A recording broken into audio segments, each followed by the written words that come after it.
সাকিনা নাজিল হয়, প্রশান্তি নাজিল হয়। আর আল্লাহ তাআলা তার কাছে যারা আছে তাদের কাছে আমাদের কথা স্মরণ করেন। আল্লাহর কাছে কারা আছে? ফেরেশতারা।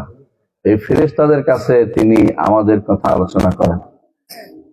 দুনিয়ার বুকে আমরা যত কাজই করি, আল্লাহ যদি কোনো আমাদের আলোচনা না করেন তাহলে সেটা কিন্তু বৃথা চলে যাবে। আল্লাহ তিনি যদি কোনো আমাদের কথা কবুল করেন, তিনি আলোচনা করেন। আল্লাহ ওয়াদা করেছেন, ফাযকুরুনি আযকুরকুম, আমাকে স্মরণ করো, আমি তোমাদের স্মরণ করব। আল্লাহকে স্মরণ করতে হবে, এটা গুরুত্বপূর্ণ একটি কাজ। দুনিয়ার প্রত্যেকটি মাজলিস হাসরের দিন আফসোসের কারণ হবে যদি আল্লাহ স্মরণ না থাকে।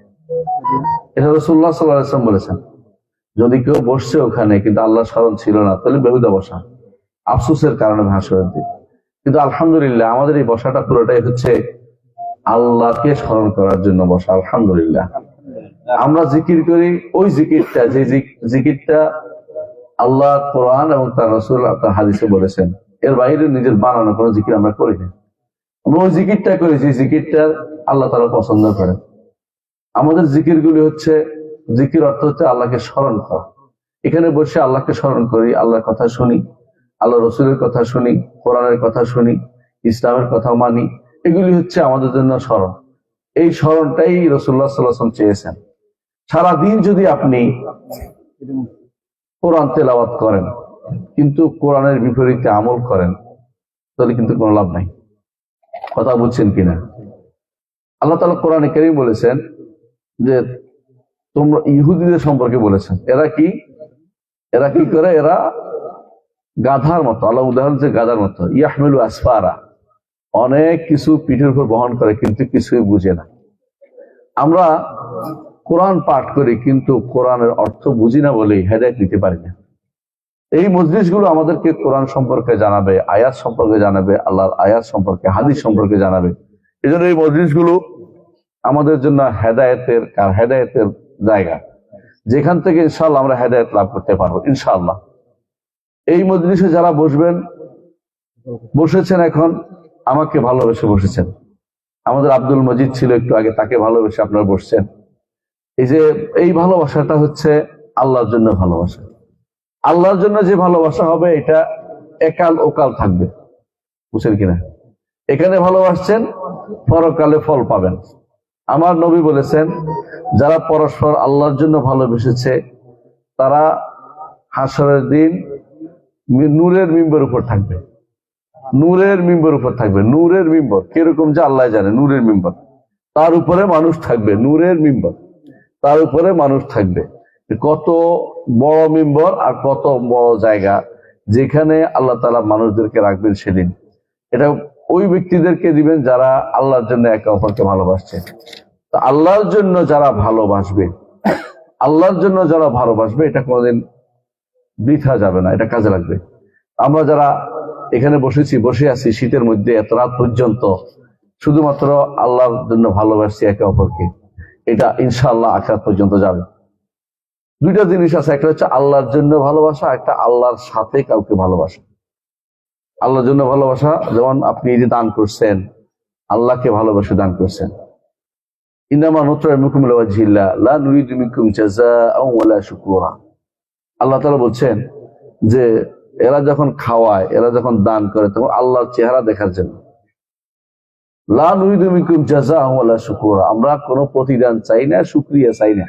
দুনিয়াতে কেউ বলবে মারহাবা বলবে, এই জন্য দেই না। আল্লাহকে দেখবো, জান্নাতে আল্লাহকে দেখবো, দেখবেন কিনা? আল্লাহকে কে দেখতে চাই? দে মিয়া হাত তোলা দে, আল্লাহ যেন আমার কবুল করে হাতগুলো। আল্লাহুম্মা আমিন। আল্লাহ আমাদের হাতগুলি কবুল করুন। যদি আল্লাহকে দেখতে চাই তাহলে একান্ত সমস্ত কাজ একমাত্র আল্লাহকে খুশি করার জন্য করতে হবে। আমরা এখন সালাত যদি আদায় করি আল্লাহকে খুশির জন্য, যাকাত দিলেও আল্লাহকে খুশির জন্য, দান করলেও আল্লাহকে খুশির জন্য, সন্তান সন্ততি পড়াইলেও আল্লাহকে খুশির জন্য, সন্তান সন্ততিকে যদি বড় করে তুলি আল্লাহকে খুশির জন্য। সবকিছু নিয়তটা সোজা করে ফেলতে হবে যে আমি দুনিয়ার কোনো উদ্দেশ্যে দান করি না। লা নুরিদু মিনকুম জাযাআন ওয়ালা শুকুরা, তুমি আমার শুকরিয়া আদায় করবে, তুমি আমার প্রতিদান দিবে, এসব কিছু দিতে পারবে না। আমি একটা রবের কাছে শুধুমাত্র চাই। ইল্লা ইবতিগা ওয়াজহি রাব্বিল আলা, রব্বুল আলামিনের চেহারা দেখার জন্য শুধুমাত্র দান করেছে। আবু বকর রাদিয়াল্লাহু আনহু কথা স্মরণ করুন। আবু বকর রাদিয়াল্লাহু আনহু তিনি অনবরত দান করতেন, কোনোদিন তিনি চিন্তা করতেন না যে এর বিপরীতটা কোনোদিন ফিরে আসবে, চিন্তা করতেন না। তার বাবা একদিন বললেন যে তুমি যাদেরকে মুক্ত করে দাও। তিনি কাদের মুক্ত করেছেন? বেলাল রাদিয়াল্লাহু আনহুকে মুক্ত করেছেন। বেলাল রাদিয়াল্লাহু আনহুকে মুক্ত করেছেন। তিনি কি দাস ছিলেন? দাসকে উমাইয়া থেকে কিনে দাসকে তিনি মুক্ত করে দিয়েছেন। তখন তার বাবা বললেন, তখন তিনি ইসলাম গ্রহণ করেননি, তার বাবা তখন বললেন যে তুমি এমন লোকদেরকে মুক্ত করছো, এরা তোমার কোনো কাজে লাগবে না, মানে একেবারে দুর্বল হত দরিদ্র মানুষ, এদেরকে মুক্ত করে তোমার কি লাভ? দুনিয়াতে মানুষ যারা খাটতে পারে, কাজ করতে পারে, ওরকম মানুষেরা মানুষের কাজে লাগায়। কারণ নিয়ম হচ্ছে যে যারা মুক্ত করে তার কথা অনুসারে চলতে হয়, তার নিয়ম অনুসারে চলতে হয়, তার কিছু উপকার করে দিতে হয়। এই দুর্বলরা তোমার কি উপকার করবে? তো কিন্তু আবু বকর রাদিয়াল্লাহু আনহু তো দুনিয়ার কোনো উপকারের জন্য করেন নাই, আখিরাতের জন্য। আল্লাহ সেটা কোরআনে কারীমে সূরা আল-লাইল বলে দিয়েছেন, ইল্লা ইবতিগা ওয়াজহি রাব্বিল আলা ওয়া লা সাওফা ইয়ারদা। আবু বকর রাদিয়াল্লাহু আনহু শুধুমাত্র দিয়েছেন কি জন্য? আল্লাহর সন্তুষ্টির জন্য। ও চিরেই তিনি খুশি হবেন। মুহাম্মদ রাসূলুল্লাহ সাল্লাল্লাহু আলাইহি ওয়াসাল্লাম একদিন বললেন যে আজকে কে জানাজার পিছনে হাঁটছে? কেউ কথা বলে না। আবু বকর বললেন আমি। আজকে কে কোনো বিধবার খবর নিয়েছে, তার দুধ দোহাই দিয়েছে? আবু বকর বললেন আমি। আজকে কে রোজা অবস্থায় সকালবেলা উপনীত হয়েছে? কেউ বললেন, আবু বকর বললেন যে আমি। এরপর আরো কিছু বললেন, সবগুলি আবু বকর রাদিয়াল্লাহু আনহু আমি, অর্থাৎ আবু বকর রাদিয়াল্লাহু আনহু করেছেন। রাসূলুল্লাহ সাল্লাল্লাহু আলাইহি ওয়াসাল্লাম বললেন এগুলি যার মধ্যে একত্রিত হবে সেই ব্যক্তি জান্নাতে যাবে। সুবহানাল্লাহ। এর অর্থ হচ্ছে তিনি যা যা করেছেন অনেকে জানতেই পারে নাই। একদিন আবু বকর রাদিয়াল্লাহু আনহু কি কাজ করে দেখার জন্য ওমর রাদিয়াল্লাহু আনহু গেছেন দেখতে, এক মহিলার উটের দুধ দোহাই দিবে, উটটি দুধ দোহাই দিবে। দেখে যে আগে একজনের সেরে চলে আসছে। ওমর রাদিয়াল্লাহু আনহু দেখে যে কাজ হয়ে গেছে, বলে এক লোক এসে এর আগে দোহাই দিয়ে চলে গেছে। অর্থাৎ তারা কেউ কাউকে জানাতেন না কোন কামটা যে কে করে ফেলছে, কেউ কাউকে বলতেন না, এত গোপনে কাজ করে ফেলতেন। রাসূলুল্লাহ সাল্লাল্লাহু আলাইহি ওয়াসাল্লাম বলেছেন আরশের নিচে ওই ব্যক্তি ছায়া পাবে যে ব্যক্তি এমন কাজ করেছে, তার দান করেছে, ডান হাত জানতে বাম হাত জানতে পারে ডান হাত কি দান করেছে, এইভাবে দান করেছে। তাই বলে আমি বলছি না যে আপনি মানুষকে উৎসাহ দেওয়ার জন্য দিতে পারবেন না, জানিয়ে দিতে পারবেন, কিন্তু উত্তম হচ্ছে যে একেবারে খালেস, কাউকে বলে নাই, আল্লাহর কাছে রেখে দিয়েছে, আল্লাহ একান্তে দিলাম, আপনি এটা কবুল করুন। এই ব্যক্তিরা হচ্ছে একমাত্র খালেস কাজ করে, লিওয়াজিল্লাহ, আল্লাহর চেহারা দেখবে বলে তারা এই কাজগুলি করে। আল্লাহ তাআলা কোরআনে কারীম আমাদেরকে এই জন্য প্রতিটি কাজে আল্লাহকে সন্তুষ্ট করার নিয়ত করার জন্য আমাদেরকে বলেছেন। আপনি যাই করেন, সন্তানদেরকে পড়াবেন, স্বামীর খেদমত করবেন, স্ত্রীকে কিনে জিনিসপত্র কিনে দিবেন, পরিবার গঠন করবেন, বাড়ি করবেন, গাড়ি করবেন, যাই করেন চিন্তা করবেন যে আমার এই প্রতিটা কাজ যেন আল্লাহর জন্য হয়, আল্লাহ যেন এটা কবুল করে। সবসময় এটাই দোয়া করবেন, আল্লাহ যেন কবুল করে। রব্বানা তাকাব্বাল মিন্না ইন্নাকা আনতাস সামিউল আলিম। আপনারা জানেন ইব্রাহিম আলাইহিস সালাতু ওয়াস সালাম কাবা নির্মাণ করেছেন। কাবার চেয়ে সম্মানিত ঘর পৃথিবীতে আছে? আছে? নাই। কাবা নির্মাণ করতেছেন, অহংকার করছেন না, কাবা নির্মাণ করছেন আর বলছেন রব্বানা তাকাব্বাল মিন্না ইন্নাকা আনতাস সামিউল আলিম। হে আমাদের রব, কবুল করুন আমাদের থেকে। কে? দুইজন। ওয়াইজিয়ার ফর ইব্রাহিমুল কাওয়াইদা মিনাল বাইত ওয়া ইসমাঈল। দুই বাপ বেটা দুইজনে মিলে আল্লাহর ঘর উঠেছে, কেউ নাই ওখানে, কেউ নাই, দুইজনে মিলে আল্লাহর ঘর উঠেছে। কারণ এই প্রান্তরে কেউ ছিল না তখন। তিনি এসে শুধুমাত্র তার সন্তান ইসমাইলকে রেখে গেছেন একবার, তার মা সহ। পরের বার এসে দেখে যে একটু বড় হয়েছে, তারপর তিনি বললেন যে এখানে ঘর উঠাবো আমি, আমাকে তুমি সাহায্য করো। ইসমাইল ইট নিয়ে আসছিলেন, এই ইট মানে বড় বড় পাথর নিয়ে আসছেন। আর ইব্রাহিম আলাইহিস সালাতু ওয়াস সালাম তিনি ঘর নির্মাণ করেছেন। এই ঘর নির্মাণের সময় যে ইটের উপর দাঁড়িয়ে দাঁড়িয়ে ঘর বানাইছেন, সেই ইটের দাগাটা এখন যারা হাদিস সাহেবরা গেছেন, ইব্রাহিম আলাইহিস সালাতু ওয়াস সালামের পায়ের দাগ এখনো সেখানে আছে। এটা দিয়ে আমাদের ইতিহাস ঐতিহ্যে স্পষ্ট প্রমাণ, যেটা রয়ে গেছে এখনো সেটাকে বাধাই করে রাখছে কাবার সামনে, আপনারা দেখেছেন। এখানে দাঁড়িয়ে তিনি যখন কাবা নির্মাণ করছেন তখন দোয়া করছিলেন রব্বানা তাকাব্বাল মিন্না ইন্নাকা আনতাস সামিউল আলিম। আল্লাহ কবুল করেন আমাদের থেকে, আপনি তো সবকিছু শুনেন, সবকিছু জানেন, আমাদের অন্তরের খবর জানেন। আমি কষ্ট এই কাজটা করছি আপনার নির্দেশ পালনার্থে। রব্বানা ইন্নানি আসকানতু মিন যুররিয়্যাতি বিওয়াদিন গায়রি জি যারইন ইনদা বাইতিকাল মুহাররাম রব্বানা লিয়ুকিমুস সালাহ। দোয়া করতেছেন আল্লাহ এই যে বিরান ভূমিতে আমি আমার সন্তানকে রেখে যাচ্ছি, যেন তারা সালাত আদায় করে। দেখছেন তো কিভাবে দোয়া করতেছে, এবং বলছে দোয়া করতেছে ভবিষ্যতের দোয়া, যে আল্লাহ এদের মধ্যে একজন নবী পাঠান, যে নবী মানুষদেরকে পবিত্র করবে, হিকমতের কথা শিক্ষা, ইলম শিক্ষা দিবে, অর্থাৎ মুহাম্মদ রাসূলুল্লাহ সাল্লাল্লাহু আলাইহি ওয়াসাল্লামের দোয়া তিনি অগ্রিম করেছেন। সন্তান এখানে কিছুই নেই, কোন দিন সন্তান বড় হবে তার খবর নাই, দোয়া করতেছেন অনেক দূরদর্শী দোয়া, যে সন্তান তো বাঁচবেই, বড় সন্তানের বংশধর হবে, এই বংশধর মক্কাতে থাকবে এবং বিশাল আকার ধারণ করে চতুর্দিক থেকে লোকেরা আসবে, এই বংশধরের মধ্যে একজন নবী আসবেন যিনি জগৎ বিখ্যাত হবেন। আল্লাহ তাআলা মুহাম্মদ রাসূলুল্লাহ সাল্লাল্লাহু আলাইহি ওয়াসাল্লাম সেই বংশে পাঠিয়েছেন। সুবহানাল্লাহ। চিন্তা করেন কিভাবে দোয়া করেছেন, আল্লাহ যেন কবুল করে। যদি আপনি সারাদিনও আমরা আপনার কাজ করি, সালাত আদায় করি, আল্লাহ যদি কবুল না করেন তাহলে কিছুই হবে না। এই জন্য সবসময় দোয়া করবেন আল্লাহ যেন কবুল করে। আমাদের সালাফদের মধ্যে অনেকেই বলতেন যে যদি আমি জানতাম যে আল্লাহ আমার একটা সাজদা কবুল করেছে তাহলে আমি আনন্দে উড়ে যেতাম, কারণ আল্লাহ বলেছেন ইন্নামা ইয়াতাকাব্বালুল্লাহু মিনাল মুত্তাকিন, আল্লাহ শুধু মুত্তাকিদের থেকে কবুল করে, যার অন্তরে তাকওয়া দেখেন তারটা কবুল করেন। অন্তরের মধ্যে অহংকার থাকলে আল্লাহ সেটা নেন না। এই জন্য দান করে খোটা দিতে পারবেন না। লা তুবতুলু সাদাকাতিকুম বিল মান্নি ওয়াল আদা, কষ্টও দিতে পারবেন না, খোটাও দিতে পারবেন না। দান করছে আল্লাহকে খুশির জন্য। আল্লাহকে খুশির জন্য দান করলে কোনোদিন মনে কষ্ট আসবে না, কারণ আল্লাহর জন্য দিয়েছি। ওই বেটা আপনার কথা পরে শুনে নাই, আপনাকে সহযোগিতা করে নাই, আপনার জন্য এগিয়ে আসে নাই, আপনার মনে কষ্ট হবে না, কারণ আপনি তো আল্লাহকে খুশি করে দিয়েছেন। ওই ব্যক্তিকে দিয়েছেন কেন? আল্লাহ দিতে বলেছে, এই জন্য। ওই লোকের সাথে আপনার কোনো প্রাপ্তি নাই, এটা আপনাকে মনে রাখতে হবে। কিন্তু তাকওয়া কিভাবে পাবেন, মুত্তাকি কিভাবে হবেন, কি কাজ করলে আপনার সব আমল কবুল হবে, কি কাজ করলে আপনার কবুলের ক্ষেত্রে কোনো সমস্যা হবে না? এক নম্বর কাজ হচ্ছে আল্লাহর সাথে শরীক করা যাবে না, আল্লাহর সাথে অংশীদার করা যাবে না। লোকমান তার সন্তানকে ওসিয়ত করছে। আচ্ছা, সন্তানকে ওসিয়ত কেন করে বলেন? মানে জীবনের শেষ মুহূর্তে সবচেয়ে ভালো কাজ যেটা করার দরকার, এটা মানুষে বলে দেয় সন্তানকে। সারা জীবনের অভিজ্ঞতা সন্তানকে শেয়ার করে। সন্তানকে তার কলজার টুকরা বেশি ভালোবাসে, এই জন্য সব ভালো কথাগুলি তাকে বলে দেয় যে এটা করতে হবে, এটা করতে হবে, এটা করতে হবে। সারা জীবনের হিকমত জমাইয়া, সারা জীবনের প্রজ্ঞা জমিয়ে, সারা জীবনের ন্যাক কথা জমিয়ে সন্তানকে বলে গেছে যে একটা কাজ কখনো করো। অনেকগুলি কাজের কথা বলছেন। প্রথম করছেন লা তুশরিক বিল্লাহ ইন্নাশ শিরকা লাযুলমুন আযীম, আল্লাহর সাথে শরীক করিও না। আল্লাহর সাথে শরীক করা হচ্ছে সবচেয়ে বড় জুলুম। আল্লাহ আপনাকে সৃষ্টি করেছেন, ঠিক না? আল্লাহ আপনার রিজিক আল্লাহ দেয় না, না আর কেউ দেয়? যদি আপনাদের ক্ষেতে রিজিক না হয়, আপনি কি রিজিক তৈরি করতে পারবেন? আপনি কি একটা দানা তৈরি করতে পারবেন? একটা দানা তৈরি করার ক্ষমতা আছে? নাই। আপনি যদি পানি না দেয়, আপনি কি পানি পাবেন? পানি না দিলে পানি পাবেন না। আল্লাহ তাআলার পক্ষ থেকে সবকিছু দেওয়ার কারণে, এত কিছু দেওয়ার কারণে আপনি কিন্তু সব জীবন ধারণ করতে পারছেন। আল্লাহ আপনাকে সৃষ্টি করেছেন, জীবন দিয়েছেন, আল্লাহ আপনাকে রিজিকের ব্যবস্থা করেন, তিনি আপনার মালিকও, তিনি আপনার সব কিছু পরিচালনা করেন। কোনো গাউস নাই, কোনো কুতুব নাই। আশেপাশে আপনাদের সমাজ ভালো, আশেপাশে অনেক সমাজে আছে যারা শিরিক করে বেড়াচ্ছে। এই যে কুতুব গাউস নিয়ে বিশ্বাস করে, সে ব্যক্তির ঈমান নাই, মনে রাখবেন।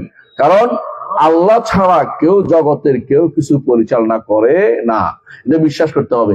আল্লাহর ফেরেশতারা আল্লাহর নির্দেশে শুধুমাত্র নেমে আসে, তারপরে আবার তারা উপরে চলে যায়, কারণ তাদের জায়গা হচ্ছে আসমানে, আমাদের জায়গা হচ্ছে জমিনে। কথা বুঝতে পারছি?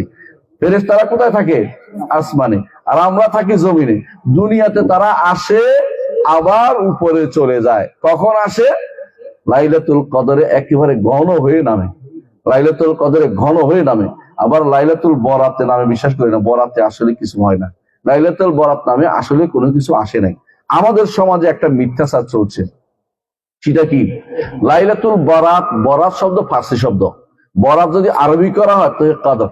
তো এরা কি করছে, ফার্সি এবং আরবি একসাথ করে ফেলছে, এখন হয়ে গেছে লাইলাতুল বরাত। আসল দরকার ছিল লাইলাতুল কদর। ওই রাত্রিতে ফেরেশতারা নাজিল হয়। আল্লাহ বলছে, কি বলেছে আল্লাহ তাআলা, যে রূহ ইউনাজ্জিলুর রূহ, আর রূহ নাজিল হয় এবং ফেরেশতারা নাজিল হয়, মিন কুল্লি আমার প্রত্যেকটা জিনিস নিয়ে নাজিল হয় এবং খুব ঘন আকারে নাজিল হয়। সেদিন সারা পৃথিবীতে ফেরেশতারা নাজিল হয়, আবার তারা উপরে চলে যায়। একদল ফেরেশতা সকালে আসে প্রতিদিন, এসে দোয়া আপনার সাথে সময় কাটায়। এরা আসরের পরে আবার উঠে চলে যায়। আল্লাহ তাআলা জিজ্ঞাসা করেন, তোমরা আমার বান্দাদেরকে কি অবস্থায় পেয়েছো?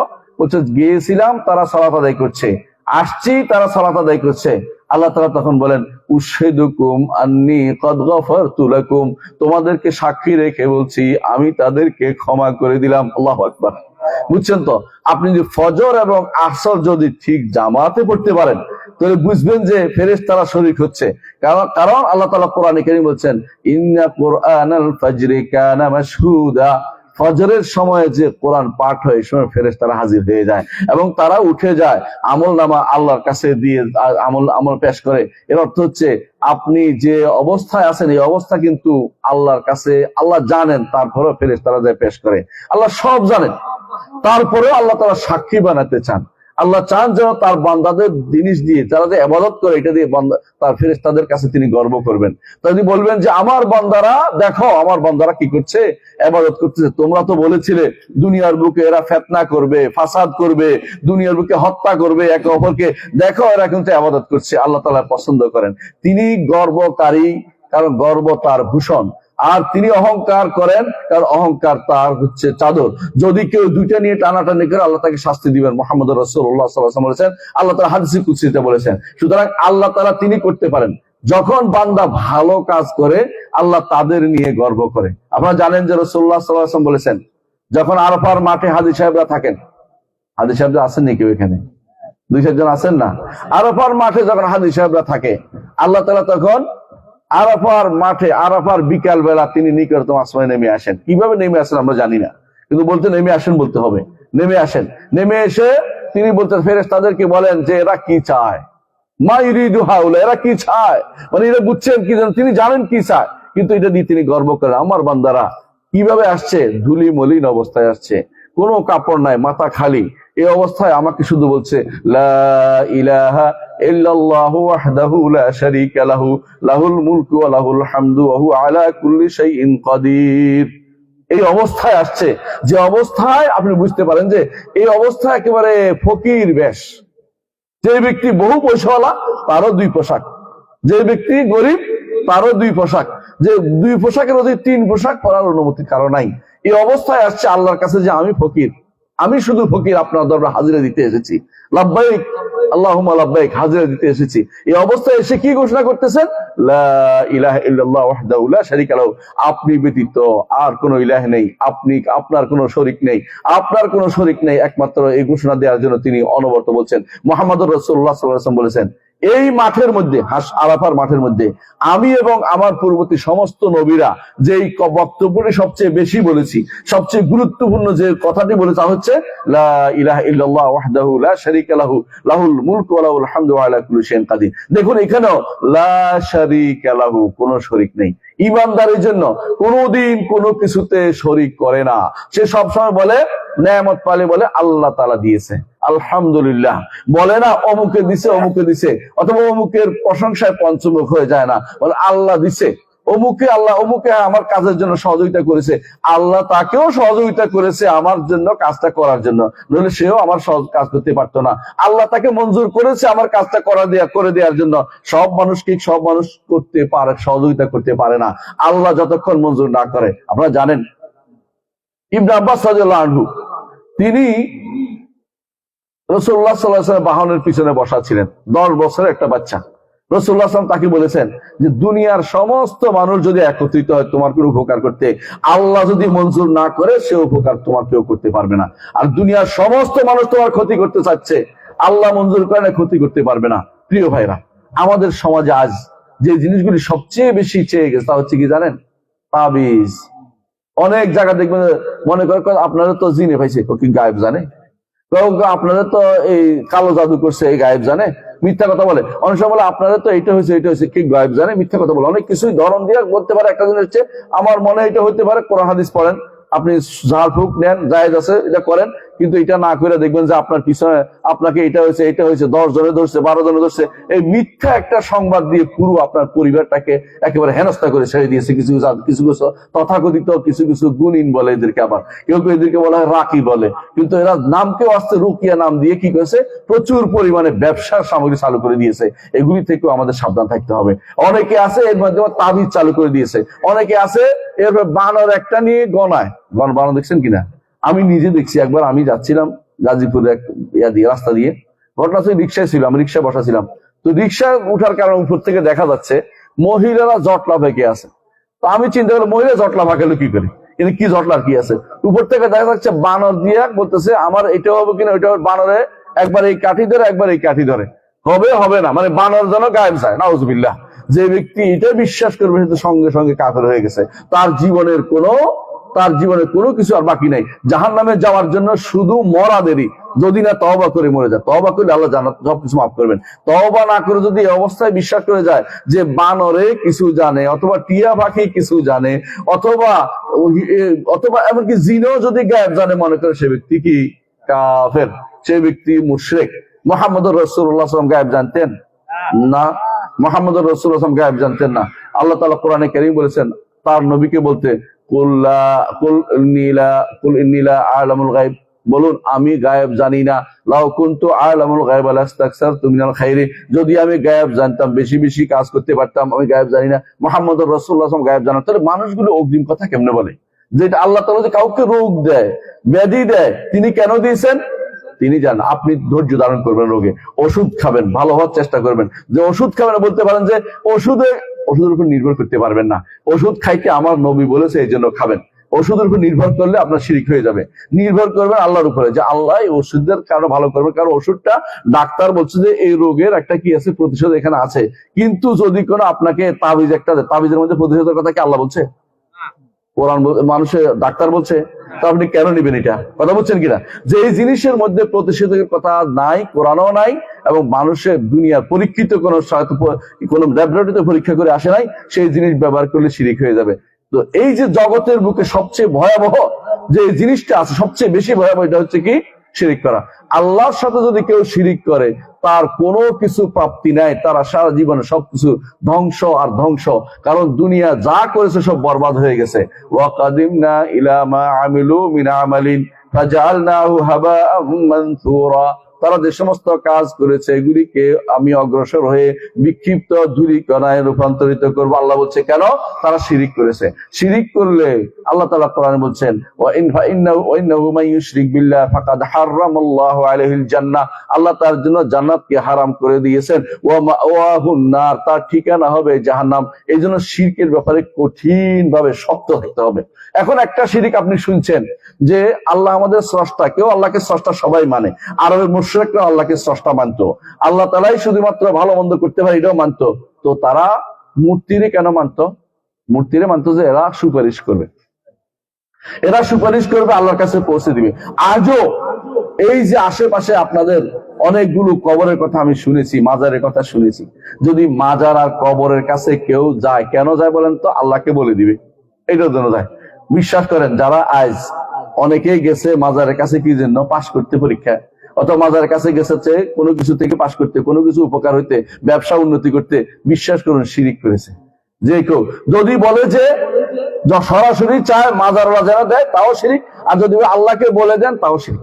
কোনটা বাদ দেন, দুটাই শিরিক। কারণ আল্লাহকে বলে দেওয়ার তো আল্লাহ চাচ্ছে তার কাছে, মৃত ব্যক্তির কাছে, অনুপস্থিত ব্যক্তির কাছে, অক্ষম ব্যক্তির কাছে। কথা বলছি তিনটা, এই তিন ধরনের ব্যক্তির কাছে কিছু চাওয়াই হচ্ছে শিরিক। যে ব্যক্তি সক্ষম, যেমন আমি বলতে পারি আমাকে এক গ্লাস চা দেন, এটা বলতে পারি, কারণ আপনি চাটা দিতে পারবেন। কিন্তু আমি বলতে পারবো না যে আমার রোগটা ভালো করে দেন, নাউজুবিল্লাহ, কারণ উপস্থিত হলে বলতে পারছি না, এটা জায়েজ নাই। আবার অক্ষম হলেও বলতে পারবো না, আবার অনুপস্থিত মরা মানুষের কাছে মোটেই বলতে পারবো না। ইমাম আবু হানিফা রাহমাতুল্লাহ আলাইহি তিনি বলেছেন, মরা মানুষের কাছে কিছু চাওয়ার অর্থ হচ্ছে, ডুবন্ত মানুষ আরো ডুবন্ত মানুষকে বলে আমারে বাঁচাও, আমারে বাঁচাও। দুইজনে ডুবে আছে। মানুষ কোনোদিন কারো উপকার ক্ষমতার বাইরে করতে পারে না, না শুনলে করতে পারে না, মরে গেলে কেউ কারো কোনো উপকার করতে পারে না। দুর্ভাগ্যবশত অনেকেই মনে করে ওলি আল্লাহরা মরে গেলে নাকি তাদের ক্ষমতা বেড়ে যায়। নাউজুবিল্লাহ। এই চিন্তা থেকেই তারা শুধু কি করে, মাজার বানায়, কবর বানায়, এবং তারা বড় বড় সৌধ বানায় এবং কবরকে বাধাই করে।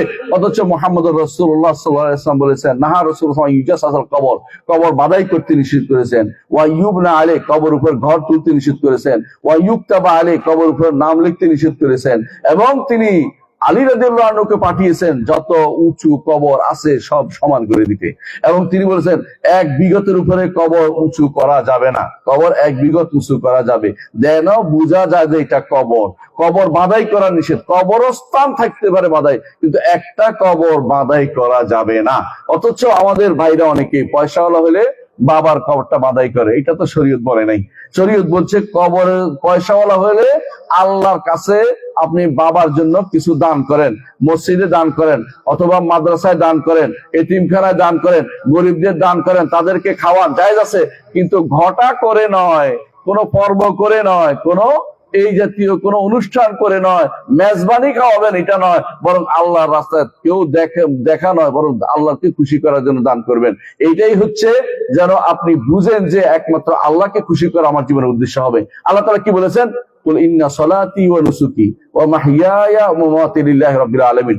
বলুন, আমার সালাত, আমার কুরবানি, আমার জীবন, আমার মরণ কার জন্য? একমাত্র আল্লাহর জন্য। আল্লাহকে খুশি করার জন্য সারা জীবন আপনার সবকিছু করতে হবে। কারণ আল্লাহ আপনাকে সৃষ্টি করেছেন তাকে তার ইবাদত করার জন্য। তার ইবাদতের মাধ্যমে তিনি খুশি হন। ইবাদত না করলে তিনি রাগ করেন। বান্দা আল্লাহর কাছে চাইলে আল্লাহ খুশি হন, আর বান্দা আল্লাহর কাছে না চাইলে আল্লাহ রাগ করেন। হাদিস দ্বারা সাব্যস্ত। কেন? আল্লাহ দেয়ার জন্য আছেন, আপনি না চাইলে তিনি খুশি হন না, তিনি মনে করেন সে অহংকারী। আল্লাহ তাআলা কোরআনে কারীম বলেছেন, وقال ربكم ادعوني استجب لكم ان الذين يستكبرون عن عبادتي سيدخلون جهنم داخرين।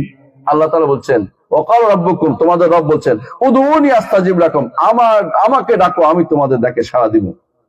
ইন্নাল্লাযীনা ইস্তাকবিরুনা আন ইবাদাতি সায়াদখুলুনা জাহান্নামা দাখিরিন, যারা আমার ইবাদত করতে অহংকার করে, অর্থাৎ আমার কাছে না চায়, সায়াদখুলুনা জাহান্নামা দাখিরিন, জাহান্নামে তারা নিকৃষ্ট অবস্থায় তারা প্রবেশ করবে। এর অর্থ হচ্ছে আল্লাহর কাছে আমাদের চাওয়াটাই হচ্ছে, আল্লাহ যত চাইবো আল্লাহ তত বেশি খুশি হবেন। আর আমাদের সমাজে প্রচলিত আছে, আমি চাইলে কি আল্লাহ শুনবে নাকি?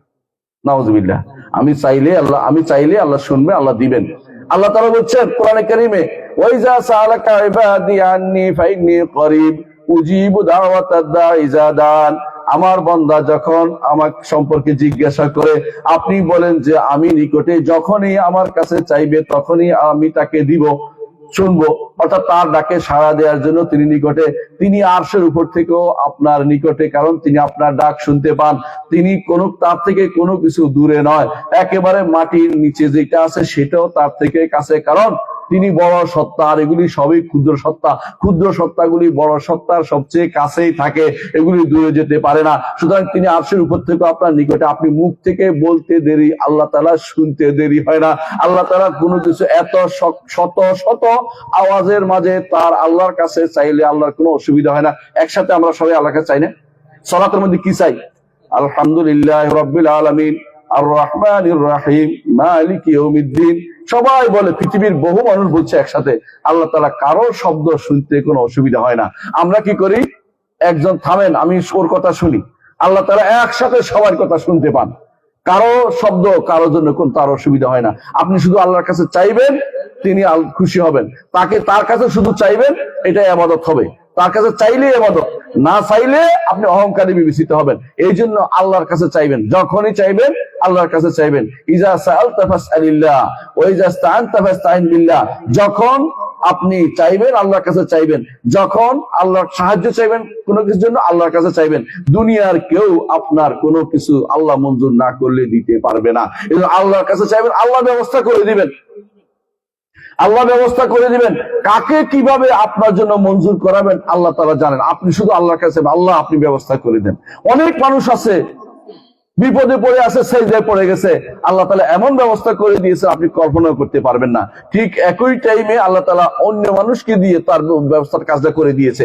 আর মানুষের পিছনে দৌড়ান, আল্লাহ মঞ্জুর করে নাই, মানুষ আপনাকে অপমানিত করবে, আপনি অপমানিত হবেন, কিন্তু কোনো কাজ হবে না। এই জন্য যখনই কিছু চাইবেন আল্লাহর কাছে চাইবেন। এই জন্য মনটা কার সাথে সম্পৃক্ত করবেন? আল্লাহর সাথে সম্পৃক্ত করবেন। ভয় করবেন কাকে? আল্লাহকে। তাই বলকে বাঘের ভয় করবেন না? বাঘেরও ভয় করবেন। কিরকম ভয় করবেন? সামনাসামনি পড়ে গেছে দেখে ভয় করবেন, কিন্তু বাঘের ভয়ে মরে যাইতে পারবে না ঘরের ভিতরে।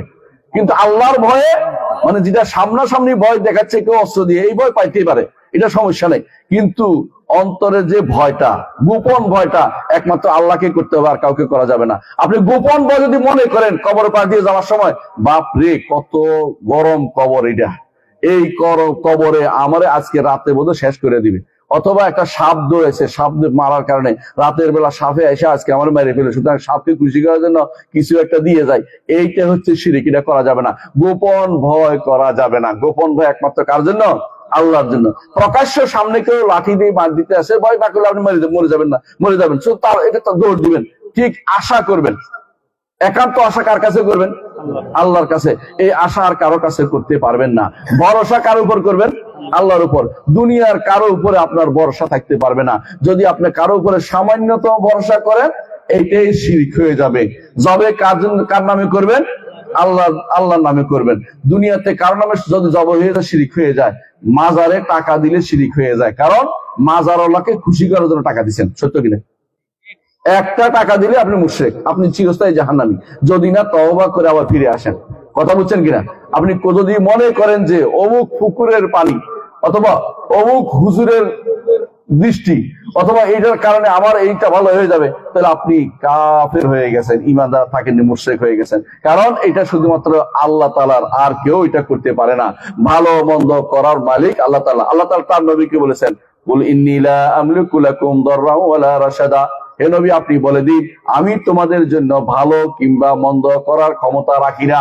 আমার নবী যেটা পারেন না, আপনাদের কোন হুজুরও সেটা পারবে না, এটা মনে রাখতে হবে। সুতরাং আল্লাহর সাথে কাউকে শরীক করবেন না। এটা প্রথম ওসিয়ত করেছে প্রথম ওসিয়ত করেছেন কে করেছেন? লোকমান তার সন্তানকে প্রথম ওসিয়ত করেছেন। দ্বিতীয় ওসিয়ত করেছেন ওয়া ওয়াসাইনাল ইনসানা বিওয়ালিদাইহি, সন্তানকে পিতামাতার প্রতি ভালো ব্যবহার নির্দেশনা দিয়েছেন। সন্তানের পিতামাতার প্রতি কিভাবে ভালো ব্যবহার করে বলেন তো? আল্লাহ তাআলা অন্য আয়াতে বলেছেন, ইম্মা ইয়াবলুগান্না ইনদাকাল কিবারা আহাদুহুমা আও কিলাহুমা ফালা তাকুল লাহুমা উফিন ওয়ালা তানহারহুমা ওয়া কুল লাহুমা কাওলান কারীমা। পিতামাতার কেউ দুইজন অথবা একজন যদি তোমার কাছে থাকে, বড় হয়, অর্থাৎ জীবিত পাইছো, মরে নাই এখনো, তাহলে তাদের সম্পর্কে খারাপ কথা বলে উফ বলিও না। উফ মানে কি? উফ মানে হচ্ছে এত কথা বলে, কেন বলেন না? আপনার বুড়া মানুষ কত কথা, এটা বলা যাবে না। বুড়া মানুষ কথা বলতে দিতে হবে। উনি বুড়া মানুষ, কথা বলবেন। ওনার বিরক্ত হওয়া, আপনার বিরক্ত হওয়া যাবে না, ওয়ালা তানহারহুমা, ধমকও দেয়া যাবে না। মারা যাবে? মারা তো বড় দূরের কথা। আপনি কোনদিন বাবার কথার বিপরীতে কথা বলতে পারবেন না। যদি আল্লাহ বলে দিয়েছেন, ওয়া ইন জাহাদাকা আলা আন তুশরিকা বিমা লাইসা লাকা বিহি ইলমুন ফালা তুতিরহুমা, যদি জোর করে তোমাকে শিরিক করতে বলে, শিরিক করা যাবে না। ওয়া সাহিবহুমা ফিদ দুনিয়া মারুফা, তবে দুনিয়ার বুকে সুন্দর ব্যবহার করে যেতে হবে। বুঝছেন কিনা? আপনার বাবা শিরিক করে কবরে যায়, মাজারে যায়, অথবা পীরের মুরিদ হইছে, আপনার সাথে বলছে যে তুইও চল, বললো আমি যাব না, এই কাজ আমি করব না। তারপরে বলছে আপনি বলেন যে যেহেতু আপনি শিরিক করেন, আপনার খাওয়াবো না, এটা ঠিক না। আপনি দুনিয়ার বুকে সুন্দর ব্যবহার করে দেবেন, তারা খাবার দিবেন। তারা বলে আমরা টাকা দিব না, এটাও করবেন, আপনি তার টাকা দিবেন। বলবেন যে মরে গেলে শিরিক অবস্থায় আমি কিন্তু আপনার খাটিয়ে কাজে নিব না, এটা বলে দিবেন সুন্দর করে আস্তে আস্তে। কিন্তু খারাপ ব্যবহার করতে পারবেন না। খারাপ ব্যবহার মধ্যে এইটাও একটা খারাপ ব্যবহার। কি? বাবার সামনে লুঙ্গি ঝাড়বেন কেন? বাবার নাকের ভিতরে ধুলা ঢুকবে আপনার লুঙ্গির, এইটাও খারাপ ব্যবহার। কথা কি বুঝতে পারছি? এরকম খারাপ ব্যবহার আপনি করতে পারবেন না। বাবা মা যত রকমের বড় কাফের হোক, তাদের সাথে সবচেয়ে উত্তম ব্যবহার করা আল্লাহ তাআলা কোরআনে কারিমে আমাদেরকে বলেছেন, এবং এটা মুহাম্মদ রাসূলুল্লাহ সাল্লাল্লাহু আলাইহি ওয়াসাল্লাম বলেছেন। উত্তম ব্যবহার কিভাবে করতে হয় দেখেন। মুহাম্মদ রাসূলুল্লাহ সাল্লাল্লাহু আলাইহি ওয়াসাল্লাম একদিন তিনি মদিনা থেকে আসছেন, আসার পথে মায়ের কবর, তিনি তো তখন ছোট ছিলেন, 6 বছর বয়সে তার মা মারা গেছে। আপনি জানেন, মনে আছে কোন জায়গায় মা মারা গেছে, সেখানে আসছেন। এসে তিনি সাহাবায়ে কেরামকে নিয়ে কবর জিয়ারত করছেন, কিন্তু আল্লাহ তাকে ক্ষমা প্রার্থনার অনুমতি দেয় নাই।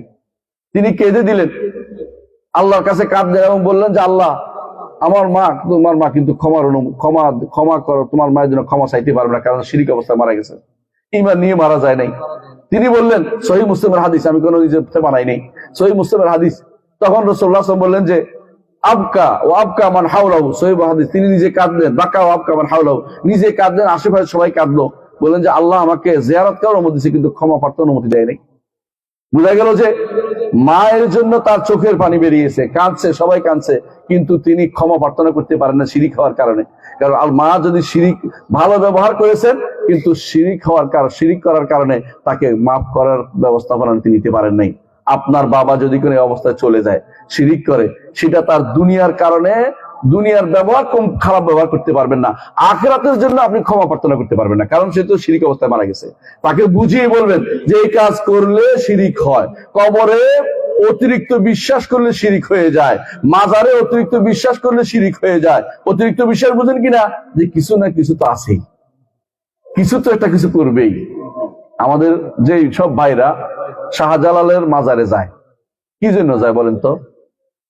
কি জন্য যায়? কিছু পাওয়ার আশায় যায়। যত কিছুই বলেন, এমনি এমনি মানুষ কেউ ঘুরতে যায় না। বলে ঘুরতে গেলে অন্য তো সে এত যাইতে পারতো, চট্টগ্রামে অথবা কক্সবাজার যাইতে পারতো, মাজারে গেছে মানে কিছু পাওয়ার আশা নিয়ে গেছে। যেই ব্যক্তি কিছু পাওয়ার আশা নিয়ে মাজারে যাবে, সে ব্যক্তি মুশরিক, একেবারে একেবারে মুশরিক। আর যদি বলেন যে জিয়ারত করতে গেছে, জিয়ারত করার উদ্দেশ্য বুঝলে আপনি বুঝবেন যে জিয়ারত করতে যায় নাই।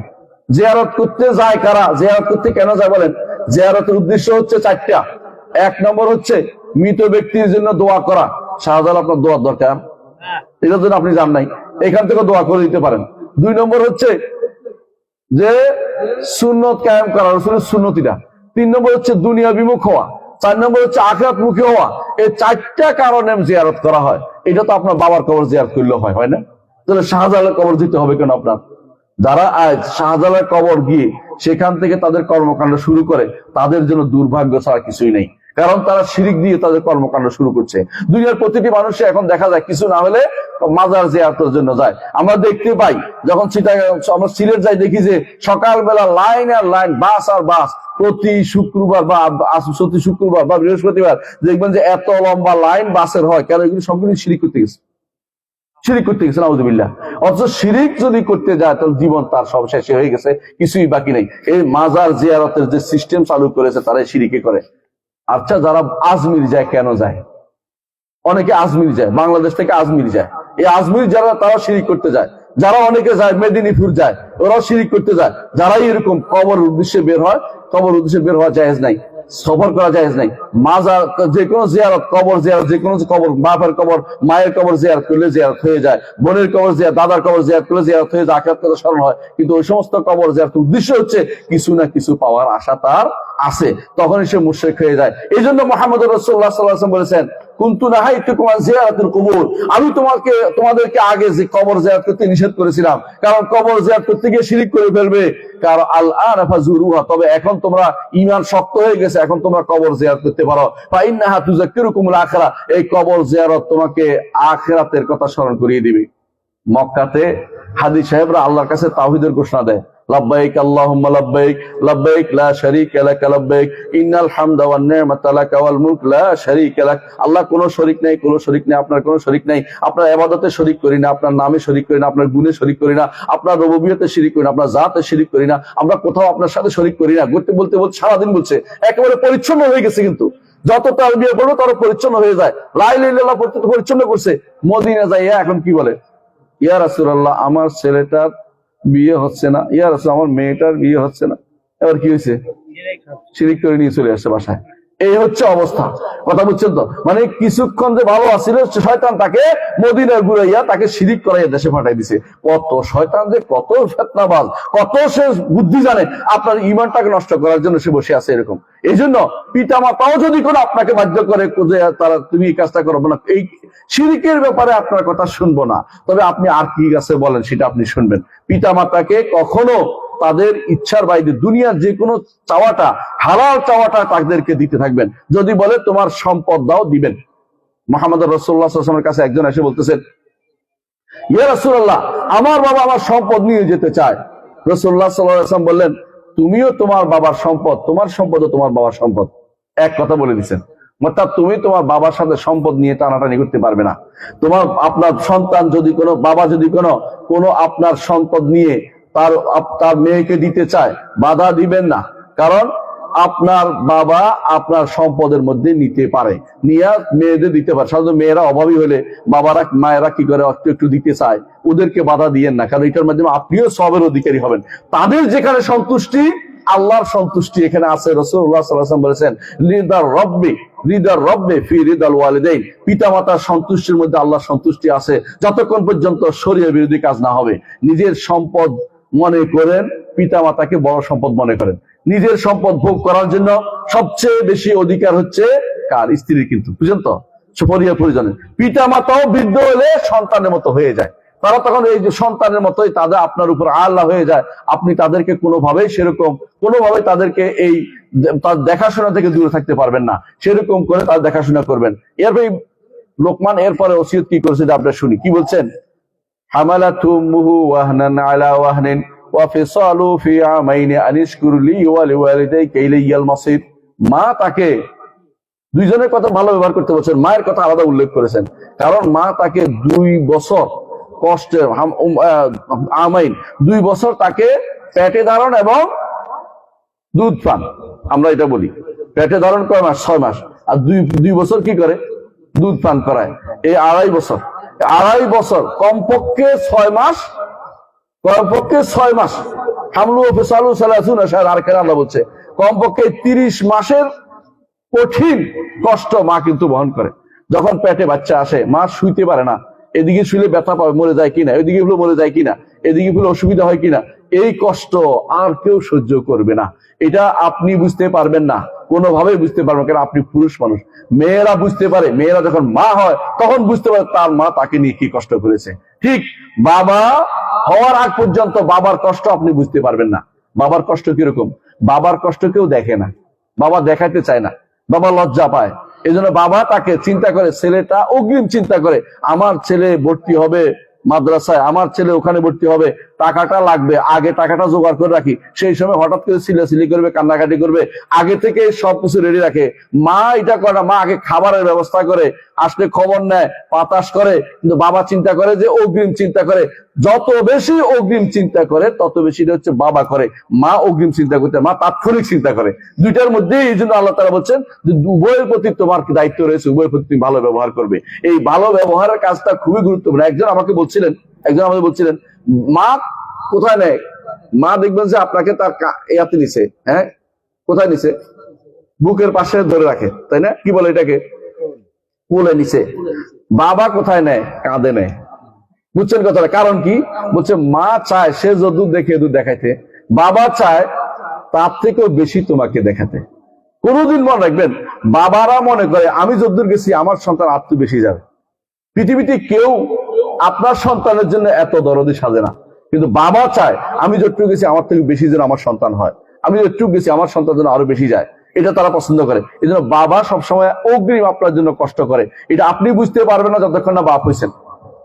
যার বাবা চলে গেছে সেই ব্যক্তি একটা বিশাল জান্নাতের দরজা হারিয়ে ফেলেছে। মুহাম্মদ রাসূলুল্লাহ সাল্লাল্লাহু আলাইহি ওয়াসাল্লাম বলেছেন যে একদিন তিনি রমাদান আসতেছে, রমাদানে পার করে একবার তিনি কি নামছেন? মিম্বর থেকে নামছেন। একবার নয় বলছেন আমিন, আরেকবার নয় বলছেন আমিন, আরেকবার নয় বলছে কি আমিন। তো সাহাবায়ে কেরাম বলেন, ইয়া রাসূলুল্লাহ 3 বার আমিন বললেন কেন? বলছেন, তখন বললেন যে আমি আমিন বলেছি, জিবরিল আমাকে 3 বার 3টা কথা বলেছে, আমি আমিন বলেছি। এর মধ্যে 1 নম্বর কি? 1 নম্বর হচ্ছে যে ব্যক্তি বৃদ্ধ পিতা মাতাকে পেয়েছে তারপরে জান্নাত কিনে নিতে পারে না, আমি তার ধ্বংস হোক, আমি বলছি আমি।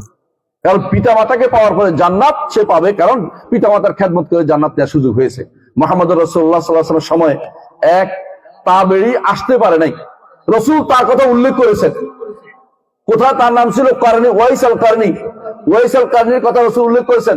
তার মায়ের সেবার কারণে সে আসতে পারতেছে না, সেই ইয়েমেন দেশে আছে, যদি তোমাদের কাছে আসে তাহলে তোমাকে এই করে সেই করে। রাসূলুল্লাহ সাল্লাল্লাহু আলাইহি ওয়াসাল্লাম তাদেরকে নির্দেশনা দিয়েছেন, তার মায়ের সেবার কারণে সে আসতে পারতেছে না।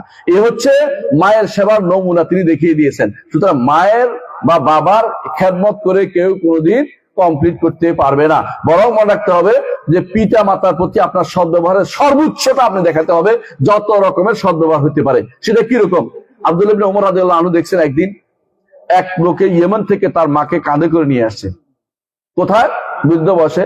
কিভাবে আনবে? তখনকার দিনে তো আমাদের মতো এরকম বিমান রিক্সা কিছু ছিল না, বুঝেন না? কষ্ট করে নিয়ে আসছে যে হজ করাবে। হজ করাতে করাতে আব্দুল্লাহ ইবনে ওমর সাথে সাক্ষাৎ হয়ে গেছে। বলছে, আব্দুল্লাহ ইবনে ওমর, আমার মা আমার পিঠে আছে, আমার মা আমার পিঠে, আমি এইভাবে নিয়ে হাঁটতেছি ঘোড়ার মতো, আমি কি আমার মায়ের হক আদায় করতে পেরেছি?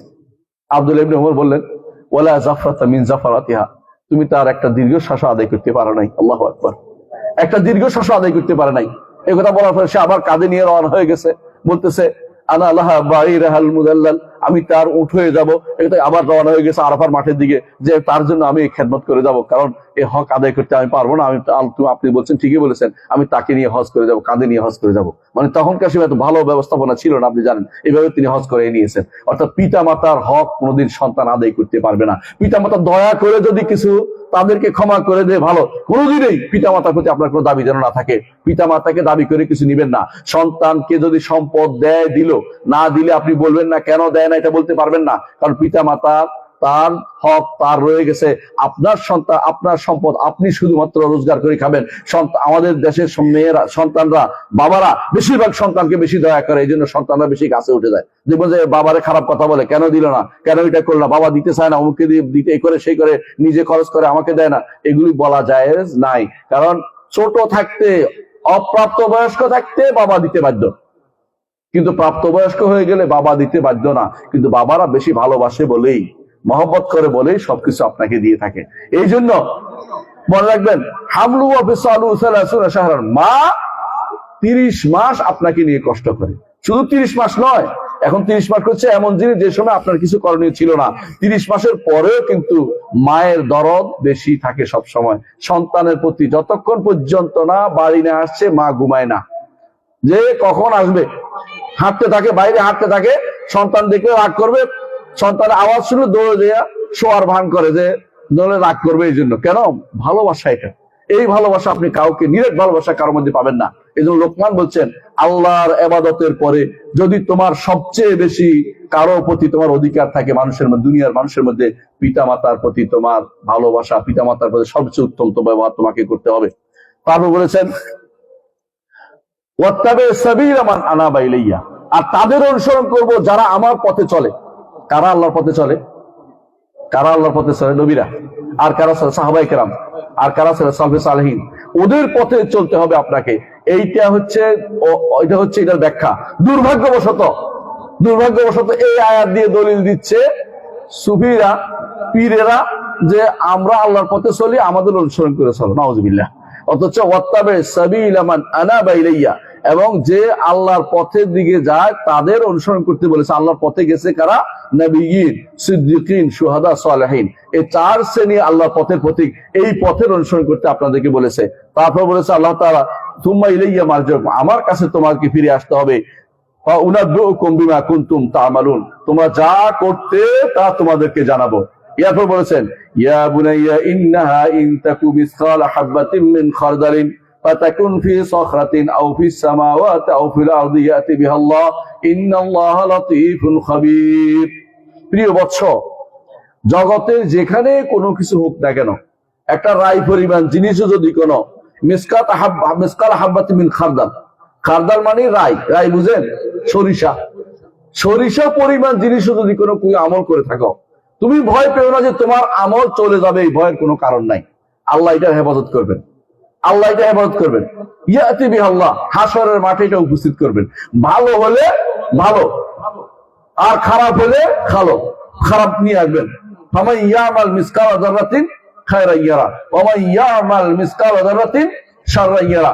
ভালো আমল যদি করেন আল্লাহ দেখবেন, আর খারাপ আমল করলেও সেদিন দেখতে পাবেন। কোনো কিছু আল্লাহ তাআলা আপনার থেকে দূরে সরিয়ে দিবেন না। সবকিছু ভালো আমল করলে আরো বাড়িয়ে নিয়ে আসবেন, আর খারাপ করলে ওইটাই নিয়ে আসবেন। এটা আল্লাহ একান্ত দয়া।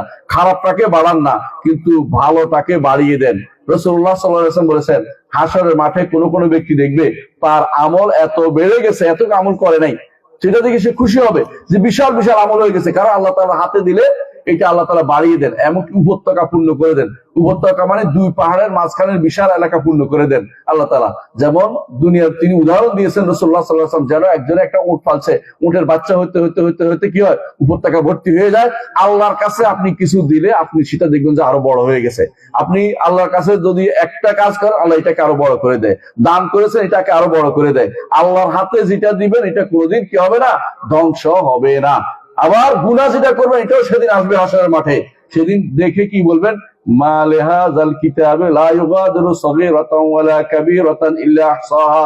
কি হলো এই কিতাবের, ছোট বড় সবই তো দেখি লিখে ফেলেছে, ছোট বড় সব লিখে ফেলেছে, এখানে কোনো কিছু বাদ নাই। ওয়াবাদালাহুম মিনাল্লাহি মা লাম ইয়াকুনু ইয়াহতাসিবুন, যাতে ধারণা করে না এমন কিছু সে হাসর প্রকাশ হয়ে পড়বে।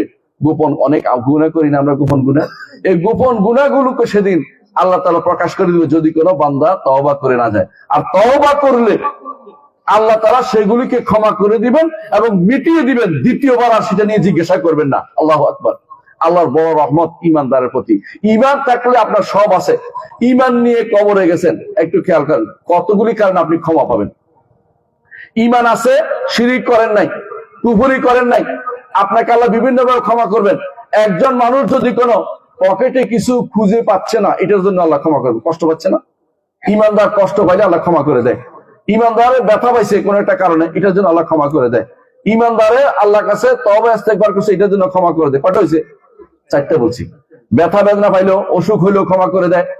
তারপরে কোনো কিছু হারাইছে, খুঁজে পাচ্ছে না, এটার জন্য ক্ষমা করে দেয়। তওবা করলেও ক্ষমা করে দেয়, ইস্তেগফার করলেও ক্ষমা করে দেয়। 4টা জিনিস আল্লাহ ক্ষমা করে ইমানদারকে। মানে একটু যেটাই হোক, ইমানদারকে আল্লাহ ক্ষমা করতে চান। আরো রয়েছে তার এমন সব কাজ করেছে ক্ষমা হয় নাই, তখন মৃত্যুর পরে যদি 40 জন যারা শিরিক করে না, এমন 40 জন যদি তার জন্য দোয়া করে, আল্লাহকে ক্ষমা করে দাও, আল্লাহ তাআলা তাকে ক্ষমা করে দেন। সুবহানাল্লাহ। এই জন্য ধরেন আপনাদের যে সমস্ত সালাফি এলাকা, আল হাদিস এলাকা, যারা শিরিক করে না, এরা 40 জন যদি কোনো ব্যক্তির জন্য দোয়া করে, আল্লাহ তাকে ক্ষমা করে, যদি কোনো ঈমান নিয়ে মরে থাকে, শিরিক না করে থাকে। ঈমান নিয়ে মরে থাকলে কবরে যাওয়ার আগেই তার ক্ষমা হয়ে যায়, কারণ তার জন্য 40 জন, রাসূলুল্লাহ সাল্লাল্লাহু আলাইহি ওয়াসাল্লাম বলেছেন 40 জন যদি কোনো তার জন্য ক্ষমার দোয়া করে ক্ষমা হয়ে যায়। এরপরে দেখেন কবরে গেছেন, কবরে যাওয়ার পরে উপর দাঁড়িয়ে আপনি বলতেছেন কি, আল্লাহুম্মা সাব্বিতু, আল্লাহ প্রশ্ন উত্তর দাও, প্রশ্ন উত্তর দাও, প্রশ্ন উত্তর দাও। এই যে দোয়া করছেন, এই দোয়ার কারণে প্রশ্ন উত্তর দিতে পারলেও তার ক্ষমা হয়ে গেছে। এরপরে তার কোনো আযাব আসতেছে না, পরবর্তী জীবন তার সুন্দর, আর কোনো আযাব নাই। আর হাসরের মাঠের কষ্ট আছে, কিন্তু আর কোনো আযাব নাই। আযাব নাই কেন? তার একবার যদি আল্লাহ ক্ষমা করে দেয়, দ্বিতীয়বার আল্লাহ তাআলা দুনিয়ার বুকে যে ক্ষমা করে দেয়, আবার সেটাকে আবার উঠে ধরবেন না। কারণ আল্লাহ তাআলা গফুর রাহিম, তিনি আফুউন, তিনি সবকিছু মিটিয়ে দেন। এই জন্য সামনে একটা দিন আসতেছে আপনাদের, কি বলে, লাইলাতুল কদর। লাইলাতুল কদর যখন আসবে, একটা না পুরো দশক এই দোয়া বেশি বেশি করবেন, আল্লাহুম্মা ইন্নাকা আফুউন তুহিব্বুল আফওয়া ফা'ফু আন্নী। আল্লাহ আপনি ক্ষমাশীল, ক্ষমা করতে ভালোবাসেন, আমাকে ক্ষমা করে দিন। ক্ষমা, এই ক্ষমা কি রকম? আফু হচ্ছে এই ক্ষমা যে সাধারণ ইস্তেগফার হচ্ছে ক্ষমা করে দিলেও রয়ে গেছে, দরপাকড় করবেন না। আর আফু হচ্ছে এমন যে তার চিহ্ন সহ মুছে দিবেন, চিহ্ন সহ মুছে দিবেন, মানে কিছুই রাখবেন না। এই জন্য আয়েশা রাদিয়াল্লাহু আনহাকে রাসূলুল্লাহ সাল্লাল্লাহু আলাইহি ওয়াসাল্লাম এই দোয়াটা শিখিয়ে দিয়েছেন, যেন লাইলাতুল কদরে বলে আল্লাহুম্মা ইন্নাকা আফুউন তুহিব্বুল আফওয়া ফা'ফু আন্নী। এই ছোট্ট দোয়াটা করবেন, মন থেকে করবেন, অর্থ বুঝে করবেন, ইনশাআল্লাহ আল্লাহ তাআলা সেটা ক্ষমা করে দিবেন। এরপরেও ক্ষমার আরো জায়গা রয়ে গেছে, আমি কয়েকটা বলেছি। যে ব্যক্তি কবর আযাব হচ্ছে, তারও ক্ষমা হয়ে যায় এক সময়। আযাব হতে হতে হতে এক সময় আযাবের কারণে আল্লাহ ক্ষমা, আযাব হয়ে গেছে, ক্ষমা করে দেয়। হাসরের মাঠে পরবর্তী আর এটা উঠাবেন না, কারণ ক্ষমা হয়ে গেছে। কিন্তু যদি কোনো এরপরও ক্ষমা না হয়, বড় পাপিষ্ঠ, হাসরের মাঠের কষ্টের কারণে তার ক্ষমা, কষ্টের কারণে হাসরের মাঠে কষ্ট হবে, সেখানে তার ক্ষমা হয়ে যাবে। তারপরেও পার পায় নাই, কবরে যখন ফুলসিরাত পার হয়ে গেছে, তখন সে নিচে পড়ে গেছে, নিচে পড়ে গেলে তখন তার আযাবে আগুন তাকে জ্বালিয়ে ফেলতেছে। তখন যদি কোনো মুহাম্মদুর রাসূলুল্লাহ সাল্লাল্লাহু আলাইহি ওয়াসাল্লাম সুপারিশ করবেন, ঈমানদাররা সুপারিশ করবেন, ঈমান থাকার কারণে তার জন্য সুপারিশ করবেন, আল্লাহর রহমতি ক্রমে সুপারিশ করবেন, তখনও আল্লাহ তাকে ক্ষমা করে দেবেন। সবশেষে আল্লাহ তাআলা তাকে, যেখানে কেউ জানে নাই তার ঈমানের কথা, সুপারিশ করে নাই, আল্লাহ তাআলা গফুর রাহিম, তিনি তার হাত ঢুকিয়ে জাহান্নাম থেকে বিশাল এক গোষ্ঠীকে বের করে নিয়ে আসবেন, যাদের ঈমান ছিল কিন্তু তারা গুনাহ করেছে, এই জন্য মাফ পায় না, এতদিন পরও মাফ হয় নাই। তাদেরকে আল্লাহ তাআলা বের করে নিয়ে এসে জান্নাতের সামনে তার একটা নাহারের মধ্যে রাখবেন, যেখান থেকে ধীরে ধীরে তারা আবার বড় হয়ে জান্নাতে যাওয়ার জন্য প্রস্তুত হয়ে যাবে। ঈমান থাকলে এই লাভটা আছে, শিরিক করলে এই লাভটা, এইটা সে পাবে না। দুনিয়ার বুকে অনেক মানুষ আছে, আপনার কাছে মনে হতে পারে বিশাল কিছু, বিশাল ওলি আল্লাহ, বড় কিছু, কিন্তু যদি শিরিক করে যায় তার কোনো কিছু প্রাপ্তি নাই। এই জন্য ভাই, আপনাদের এই সমাজ, সুন্দর সমাজকে ভুলেও যেন কেউ শিরিককারী না ঢুকে সাবধান, পাহারা দিবেন। আর বেদাতকারী যেন না ঢুকে পাহারা দিবেন। কারণ বেদাত যদি করে মুহাম্মদ রাসূলুল্লাহ সাল্লাল্লাহু আলাইহি ওয়াসাল্লাম কি পাবে না? হাউজের পানি পাবে না। আর সেদিন হাউজের পানি দরকার হবে। এখন যদি আপনার পানির দরকার হয়, আপনাকে 3-4 জন নিয়ে আসবে, কিন্তু সেখানে পানি তো কেউ আনবে না। আপনার পানি খেতে হলে মুহাম্মদ রাসূলুল্লাহ সাল্লাল্লাহু আলাইহি ওয়াসাল্লাম হাতের পানি খেতে হবে। তিনি যে হাউজের পানি দিবেন সেটাই খেতে হবে। যদি আপনি বেদাত করেন, বানানো কোনো আমল করেন যেটা ইসলামে নাই, সেটা করতে যান, তাহলে বুঝতে হবে আপনাকে, আপনার জন্য কি করতে হচ্ছে, অপেক্ষা করতে হবে। আপনি পানি পাবেন না, বরং আপনাকে তাড়িয়ে দেওয়া হবে এখান থেকে, যে আপনি জানেন না হে নবী, এরা কি করেছে, আপনার দিনকে বাড়িয়ে নিয়েছে, কমিয়ে নিয়েছে। আপনি যারা নতুন কীর্তি হিসেবে প্রবিষ্ট করিয়েছে, নতুন প্রবিষ্ট করার মধ্যে কি আছে? এই যে লাইলাতুল বরাত আসতেছে, বরাত পালন করা যাবে না। কথা বুঝছেন তো? বরাত পালন করা যাবে না, কোনো দিবস পালন করা যাবে না, কোনো তন্ত্র মন্ত্র মানা যাবে না, গণতন্ত্র গণতন্ত্র কোনো তন্ত্র মানা যাবে না, কোন রকমের সেকুলারিজম মানা যাবে না, কোনো ইজম মানা যাবে না। এগুলি আল্লাহর দিন বিরোধী জিনিস। আল্লাহর দিন বিরোধী জিনিস হলে বেদাত হয়, কখনো কখনো শিরক হয়ে যায়। এমনকি শুধু এটাও নয়, নামাজের পর পরে আপনাদের এলাকায় যদি কোনো মুনাজাতের অভ্যাস থাকে, সেটাও বাদ দিতে হবে। নামাজের পর পরে মুহাম্মদুর রাসূলুল্লাহ সাল্লাল্লাহু আলাইহি ওয়াসাল্লাম একসাথে সবাইকে নিয়ে মুনাজাত করেন নাই। ব্যক্তিগতভাবে দোয়া করে সেটা ব্যক্তিগত দোয়া করতে পারেন একান্ত জিকিরগুলি শেষে, কিন্তু সবাইকে নিয়ে যদি কেউ মুনাজাত করে বেদাত হবে, এটাও বাদ দিতে হবে। কারণ এটা মুহাম্মদুর রাসূলুল্লাহ শিখিয়ে দেন নাই। বেদাত আপনাকে ছাড়তেই হবে, যত রকম বেদাত হোক। বাবা করলেও বেদাত, দাদা করলেও বেদাত। মুহাম্মদুর রাসূলুল্লাহ সাল্লাল্লাহু আলাইহি ওয়াসাল্লাম না করলে আপনি সেই কাজ কোনোদিন করবেন না। কারণ এইটার কারণে আপনার আমল কমে যাবে, এইটার কারণে আপনার আখিরাতে আপনার রাসূলুল্লাহ সাল্লাল্লাহু আলাইহি ওয়াসাল্লাম পানি পাওয়া থেকে আপনি মাহরুম হয়ে যেতে পারেন। শুধু এটা নয়, আল্লাহ তাআলা বলছেন, দুনিয়াতে যত আমল কেউ করে না কেন, মনে করছে এটা কি আসছে কিনা, আসলে এটাও হাসরের মাঠে চলে আসবে। হাসরের মাঠে কোনো কিছু বাদ থাকবে না, ছোট বড় সব আল্লাহ তাআলা হাজির করবেন। এমন এক আমল নামা দিবেন যে আমল নামা বিশাল। বিশাল কত? মুহাম্মদ রাসূলুল্লাহ সাল্লাল্লাহু আলাইহি ওয়াসাল্লাম বলেছেন, এক লোককে হাসরের মাঠে বের করা হবে, বিশাল 99টা তার গুনার বালাম। বালাম বুঝেন তো?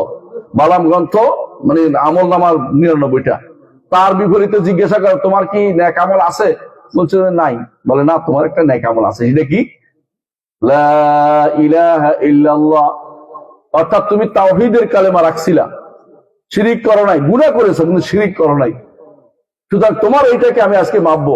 এক পাল্লাতে দিবেন লা ইলাহা ইল্লাল্লাহ, আরেক পাল্লাতে সমস্ত গুনাহগুলি। যেটা লা ইলাহা ইল্লাল্লাহ এটা ভারী হয়ে যাবে, আল্লাহ তাআলা তাকে পার করে দিবেন। সুবহানাল্লাহ। এর অর্থ হচ্ছে যে কোনো মূল্যে কোনোভাবেই যেন আপনার আমল যতই হোক না কেন, আপনি শিরিক যেন না যায় খেয়াল রাখবেন, কুফর যেন না, নিফাক যেন না হয়ে যায়, এটা আপনাকে খেয়াল রাখতে হবে। হাসরের মাঠে সবই আসবে। সেদিন আপনি যখন আমলের দিকে তাকাবেন, যদি ভালো আমল হয় কি বলবেন? হা উমুকরাউ কিতাবিয়া ইন্নী যানানতু আন্নী মুলাকিন হিসাবিয়া ফাহুয়া ফি আইশাতির রাদিয়া। দেখো দেখো আমার কি সুন্দর আমল। দেখাতে চান? দেখাতে চান? দেখাতে চান? আমি জানি ভালো কোনো, যদি কেউ ভালো একটা সার্টিফিকেট পায়, ধরেন ফার্স্ট ক্লাস ফার্স্ট হয়েছে, সে কি লুকিয়ে রাখে? সবাইকে দেখায়, পত্রিকায় দেয়, ফেসবুকে দেয়, দেখো আমি কিন্তু এবার একটা জিনিস পাইছি, এবারে ভালো একটা রেজাল্ট করেছি। সবাই দিতে চায়, সবাই জানাতে চায়, কারণ এটা তার সুসংবাদ। হাসরের দিন যে ব্যক্তি ডান হাতে আমল নামা পাবে, সে কি বলবে? কিতাবিয়া, আসো আসো দেখো আমার কিতাবটা দেখো। ইন্নী যানানতু আন্নী মুলাকিন হিসাবিয়া, আমি বিশ্বাস করতাম যে আল্লাহর সামনে আমাকে হিসাব দিতে হবে। আল্লাহ তাআলা কি বলছেন? ফাহুয়া ফি আইশাতির রাদিয়া, সন্তুষ্ট জীবনে জান্নাতে থাকতে পারবে। ওয়া আম্মা মান উতিয়া কিতাবাহু বিশিমালিহি, আর যার ডান হাতে বাম হাতে আমলনামা দেয়া হবে, ইয়াকুল ইয়া লাইতানি লাম উতা কিতাবিয়া, আরে কিতাব যদি না দেয়া হতো, ওয়ালাম আদরি মা হিসাবিয়া, হিসাব কি জিনিস যদি আমার সামনে না হতো, ইয়া লাইতাহা কানাতিল কাদিয়া, ওই যে মৃত্যুই যদি যথেষ্ট হইতো। দুনিয়াতে মৃত্যুটা যথেষ্ট, আমি এখানে কেন আসলাম? এখন তো এই মহা বিপদে আছি, এখন সে লুকানোর চেষ্টা করবে, লুকাইতে পারবে না, কারণ পিছনে তার আমল নামা সব দেখা যাবে। সবাই লুকাইতে চাইলেও লুকাইতে হবে না। সে তখন কি বলবে? ইয়া লাইতাহা বাইনি ওয়া বাইনাকা বুদাল মাশরাকাইন, হায় যে আমার মধ্যে এই আমল নামা থেকে দূরে হয় না কেন, এটা আমার গায়ে লেগে আছে কেন, এটা দূরে সরে না কেন? তুমি দূরে সরাইতে পারবেন না। আল্লাহ তাআলা এই জন্য লোকমানের মুখ দিয়ে আমাদেরকে ওসিয়ত করাচ্ছেন যে যত আমলে তুমি করো না কেন, হাসরের মাঠে কিন্তু হাজির করা হবে। সুতরাং আমল যা করেন ভালো আমল করতে হবে, যে এইটা কিন্তু হিসাব দিয়ে যখনই যেটা করেন, যখনই যেটা করেন, এই যে সামনে আগামী কিছু অনেকেই মারামারি হানাহানি করবে, বিশ্বাস করেন আমার হানাহানি করলে কোনো লাভ নেই। মারামারি করেন না, হানাহানি করেন না, প্রয়োজনে আপনি সবকিছু দূরে থাকবেন। এগুলি হচ্ছে দুনিয়ার ফিতনা, এগুলি দিয়ে আপনার কোনো উপকার হবে না। আপনি এগুলি থেকে দূরে থেকে একান্ত বাস করার চেষ্টা করবেন, যে এগুলি দিয়ে আমার উপকার হবে না। হানাহানি করে আমি কারো বাসাতে যাবো, ওটা দিয়ে আমার কোনো আখিরাতের মুক্তি নিশ্চিত হবে না। আমি কাউকে আঘাত করলে এটা কিন্তু গুনাহ হবে, আমি কাউকে যদি কোনো প্রত্যাঘাত করি সেটাও গুনাহ হবে। আমি এই কোনোটাতে আমি নাই। কাউকে কষ্ট দিলে হাসর মাঠে এই কষ্টটা কেন দিছি এটা হিসাব দিতে হবে আমাদেরকে। কাউকে হত্যা করলে হিসেব দিতে হবে না?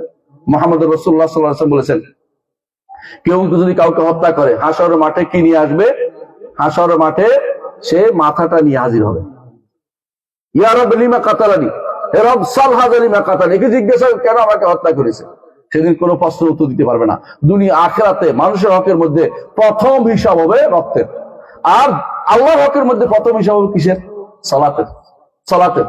আল্লাহর হকের মধ্যে প্রথম হিসাব হবে সালাতের, মানুষের হকের মধ্যে প্রথম হিসাব হবে কিসের? রক্তের। সুতরাং মানুষকে হত্যা করে যারা মনে করে বহুত কিছু করে ফেলছে, অথবা মনে করে মেরে ফেললেও কিছু হবে না, তারা কিন্তু বিপদে আছে। হাসর মাঠে সবচেয়ে বিপদগ্রস্ত এরা হবে, কারণ এরা শিরকের পরে এদের চেয়ে বড় বিপদ আর কেউ থাকবে না। কারণ এটা বড় গুনাহের একটা, কারণ আল্লাহ রাসূলুল্লাহ সাল্লাল্লাহু আলাইহি ওয়াসাল্লাম বলেছেন যে সমস্ত গুনাহ মানুষকে ধ্বংস করে দেয়, এর মধ্যে একটা হচ্ছে মানুষ হত্যা। এই মানুষ হত্যার গুনাহের মধ্যে আপনি যাবেন না, মারামারি হানাহানিতে যাবেন না, কারণ হাসরের মাঠে এগুলি সবই আপনার সামনে উপস্থিত হবে। এরপর তিনি বলছেন কি দেখেন, ইয়া বুনাইয়া আকিমিস সালাত, প্রিয় বৎস সালাত কায়েম করো। এর অর্থ হচ্ছে সর্বযুগে সালাত ছিল, সালাত যদি না থাকে ঈমান নাই। কথা বুঝছেন কিনা? আপনার যে ছেলে সালাত পড়ে না, প্রাপ্তবয়স্ক হলে, ছোট হলে, 7 বছর হলে তার নির্দেশ দিবেন, 10 বছর হলে তাকে সালাত না পড়লে কি করবেন? আঘাত করবেন। এমন আঘাত করবেন না যে মরে যায়, এটা না, মানে এমন আঘাত, ছোট আঘাত করবেন যাতে করে সালাতে আসে। রাসূলুল্লাহ সাল্লাল্লাহু আলাইহি ওয়াসাল্লাম এটা আমাদের শিখিয়ে দিয়েছেন। এমন কি করতে হবে? 10 বছর হলে ছেলেকে বিছানা আলাদা করে দিতে হবে, বিছানা আলাদা করে দিতে হবে। যেখানে বিছানা যদি কোনো আর না থাকে, তার ছোট করে বানাইয়া দিতে হবে, ছোট একটা যে কোনো টেবিলের মতো একটা বানাই দিতে হবে, যেটা আমার থাকুক তুমি। কারণ এক বিছানায় শোয়া যাবে না 10 বছর হয়ে গেলে। কোনো বাচ্চাদেরকে 10 বছরে দয়া করে মায়ের যদি শোয়া রাখে ভুল করবে, অবশ্যই বাচ্চাদেরকে 10 বছর হইলে তাকে বিছানা আলাদা করে দিতে হবে। ছেলেদের থেকে আলাদা করতে হবে, মেয়েদের থেকে আলাদা করতে হবে, নিজের থেকে আলাদা করতে হবে, আলাদা দিবেন। এক ঘরে দূরত্ব ভয় পাইলে এক ঘরে রাখবেন, তবুও আলাদা করে রাখবেন। এক বিছানায় একই খাটে শোয়াবেন না, কারণ এটা আল্লাহ রাসূলের নির্দেশ। তাই অর্থ হলে আপনাকে সালাত আদায় করার নির্দেশ দিবেন, তাকে শিক্ষা দিবেন, আদব শিক্ষা দিবেন। 10 বছর হওয়ার পরে অথবা 12 বছর, 13, 14 বছর, 15 বছর যখন সে বালেগ হয়ে যাবে, সাবালক হয়ে যাবে, সালাত আদায় যদি না করে তার জন্য খাবারের ব্যবস্থা করবেন না, তার জন্য টাকা পয়সা দিবেন না, তার জন্য কোনো কিছু খরচ করবেন না। আপনার সন্তান বড় চাকরি করে, নামাজ পড়ে না, আপনি তাকে লুকোচুরি করছেন, আল্লাহর কাছে ধরা খেয়ে যাবেন। কারণ আপনি তাকে সম্পদ দিয়ে আসছেন, সে মুশরিক, সে কাফের হয়ে রয়েছে, আপনি তাকে সম্পদ দিয়ে আসছেন, এটা করবেন না। কারণ যে সালাত আদায় করে না সে ঈমানদার নয়, সে কাফের। সালাত পড়তেই হবে, এমনকি মৃত্যুর সময় যদি হুঁশ একটু থাকে ওই সময় সালাতটা আদায় করতে হয়। এমন মা যদি কোনো তার সন্তান প্রসবের আগ মুহূর্ত, এই সময় তার কষ্ট হচ্ছে, সেই সময় তাকে সালাত আদায় করতে হয়, যদি তার রক্ত ভাঙা শুরু না হয়ে যায়। এর অর্থ হচ্ছে তাকে সালাত আদায় করতেই হবে যতক্ষণ পর্যন্ত তার হুঁশ আছে, হুঁশ যতক্ষণ সালাত আদায় করতে হবে। আমাদের সমাজে অনেকেই যখন হাসপাতালে গেলে আর সালাত নাই, ঠিক না, দেখেন পড়ে না, ওই অবস্থা মারা গেল তো মহাবিপদ, কুফরি নিয়ে মারা গেছে, কাফের হয়ে যাবে। তাকে যে কোনো বলে স্মরণ করিয়ে দিবেন, সালাত পড়তে হবে যেভাবে পারে এইভাবে। কিভাবে? পানি ব্যবহার করতেছে না, তায়াম্মুম করবে। তায়াম্মুম করতে পারতেছে না, অসুস্থ আছে, বিনা তায়াম্মুম পড়বে, কোনো সমস্যা নাই, কিচ্ছু নাই, এমনি পড়বে। ওযু করতে পারতেছে না, এমনি পড়বে। হাত তোলা দিতে পারতেছে না, যেভাবে শুয়ে আছে এইভাবে পড়বে, চোখ দিয়ে পড়বে। পড়া হতে গেল কাঁথে পড়তেছে, কাঁথে পড়তে হবে, কোনোভাবেই হুঁশ আছে, সালাত মাফ নাই। এই জন্য আপনাকে পূর্ববর্তী সমস্ত জাতির মধ্যে সালাত ছিল, প্রত্যেক নবী সালাত নিয়েছেন, কোন নবী সালাত বাদে কোন নবী প্রেরিত হন নাই। এই জন্য দেখেন লোকমান তার সন্তানকে বলছে, ইয়া বুনাইয়া আকিমিস সালাতা, হে প্রিয় বৎস সালাত কায়েম করো, সালাত কায়েম করো। অর্থাৎ সালাতকে তুমি একা পড়বে না, তো পড়বে, সাথে সাথে তুমি ফরজ ওয়াজিব সব মেনে চলবে। যেভাবে পড়তে বলছে সেভাবে পড়বে, আল্লাহ তাআলার জন্য আদায় করবে। এইভাবে তুমি সালাতটাকে প্রতিষ্ঠা করবে। ওয়া'মুর বিল মা'রুফি ওয়ানহা আনিল মুনকার, সৎ কাজের আদেশ দিবে, অসৎ কাজ থেকে নিষেধ করবে। সৎ কাজের আদেশ বুঝেন তো? আপনার সামনে এরা ক্যারাম বোর্ড খেলতেছে, আপনি নিষেধ করবেন না? ক্যারাম বোর্ডে উপকার আছে? কোনো উপকার নাই। তাস খেলতেছে, উপকার আছে? কোনো উপকার নাই। কথা বুঝেন? কিন্তু কেউ শরীর গঠনের জন্য রাস্তা করতেছে, ফুটবল, অথবা ক্রিকেট খেলতে বাধা দিবেন না, কারণ দৌড়ের মধ্যে উপকার আছে, শারীরিক কসরত হয়। কিন্তু যদি কোনো নিয়ত খারাপ হয়, নিয়ত কি, যদি কোনো মনে করে যে এটা দিয়ে আমি জাতীয় দলে যাব, হারাম টাকা রোজগার করব, আমি এটা ব্যবসা হিসেবে নিব, তাহলে হারাম, এটা ব্যবহার করা যাবে না। যদি মনে করে শুধুমাত্র স্বাস্থ্য গঠনের জন্য দৌড়াদৌড়ি করতেছি আমরা কয়েকদিনের তো জায়েজ হবে, কিন্তু যদি কোনো প্রতিযোগিতা নেমে যায় এটা দিয়ে টাকা রোজগার করে, তাহলে হারাম হয়ে যাবে। কথা বুঝছেন তো? কিন্তু যেটা কোনো উপকারই নাই সেটা কোনটা? সক্কা মারে বসে বসে, দেখ মারে না, আবার কতক্ষণ কি করে, তাস খেলে, কতক্ষণ ক্যারাম বোর্ড খেলে, এগুলিতে কোনো উপকার নেই। এগুলি শুধুমাত্র চোখ নষ্ট, সময় নষ্ট, সালাত নষ্ট। এইগুলি নাহি আনিল মুনকার, খারাপ কাজ থেকে বিরত রাখার মধ্যে একটা, বুঝলেন কিনা? কেউ সুদখোর, তাকে সুদ খাওয়া থেকে বাদ নিষেধ করবেন। কেউ নামাজ পড়ে না, তাকে নামাজ পড়তে বলবেন। এইভাবে যত খারাপ কাজ সেগুলি থেকে তাদেরকে নিষেধ করবেন। আপনার কিন্তু নিষেধ করার অবস্থা বুঝবেন, আপনি কোনটা পারবেন সেটা। যেটা আপনি হাত দিয়ে পারবেন এটা হাত দিয়ে করবেন। আপনার ছেলে অন্যায় করলে কি করতে পারবেন? হাত দিয়ে বাধা দিতে পারবেন। আপনার পাশের লোকে যদি কোনো অন্যায় করে কি করতে পারবেন? মুখে বলতে পারবেন, হাত দিয়ে পারবেন না। আপনার চেয়ে বড় ব্যক্তি কোনো ব্যক্তি অন্যায় করতেছে, অন্তরের ঘৃণা রাখতে হবে। যে কোনো ভাবেও আমরুল মারুফ, সৎ কাজের আদেশ, অসৎ কাজ থেকে নিষেধ আপনাকে করতে হবে। এবং তাদের সাথে যারা অন্যায় করে তাদের সাথে আপনার চলাফেরা করা যাবে না।